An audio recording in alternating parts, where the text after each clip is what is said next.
To say that Ethan is the smartest 12-year-old I've ever met would be an understatement. According to his school records, his first stroke of genius hit around the time he was in 2nd grade, when he multiplied 3-digit numbers in his head, while the other kids were just learning to add with their fingers. He has always been fascinated with mathematics, particularly probability, which wasn't even covered in the syllabus yet. His teacher immediately requested Ethan's parents consider him skipping a few grades.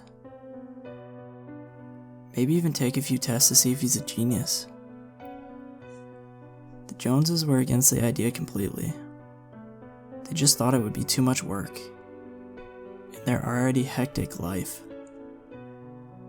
However, the absolute lack of attention or love from Ethan's parents isn't the reason why he's in my office every day at 4 p.m.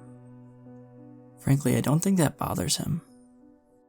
He's not all too popular in school either, considering no kids want to be friends with a know-it-all that could predict the outcomes of Monopoly games with the help of some probability. That's not what we're addressing here either. Ethan has been sent to me because he was the only one present at the crime scene, when his 19-year-old babysitter, Kristen, was brutally murdered by a serial killer who had escaped from jail a couple of weeks ago and was on a killing spree. Well, he wasn't exactly a witness, because while Kristen's head was being badgered with a hammer, Ethan was too busy counting the tiles on the bathroom floor. It was unfortunate, really. But fate would have it that Kristen met the patterns of the rogue killer's previous victims.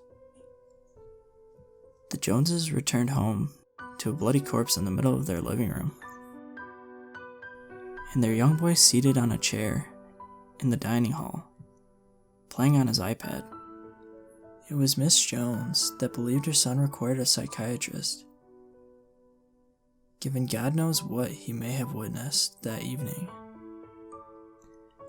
She wanted to ensure that he was still normal. My sessions with Ian really haven't been that fruitful.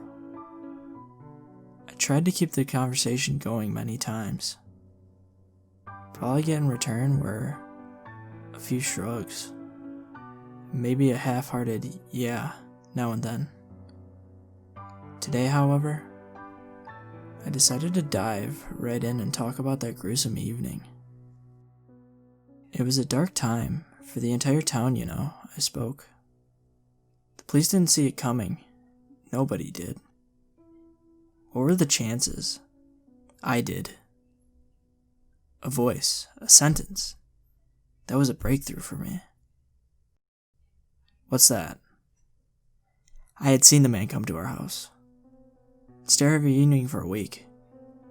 Ethan spoke. Who? I pressed. The bad man that killed Kristen. I would see him from the bedroom window. I knew the police were looking. I saw the news, and I knew he was going to do something bad. I also knew he would have done it on a Tuesday or a Wednesday, because that's when Mom and Dad don't come home for a long time. Ethan continued. The chances were 2 out of 7. I felt a chill go down my spine. It was peculiar to see a child talk about such an event. Not even a hint of remorse.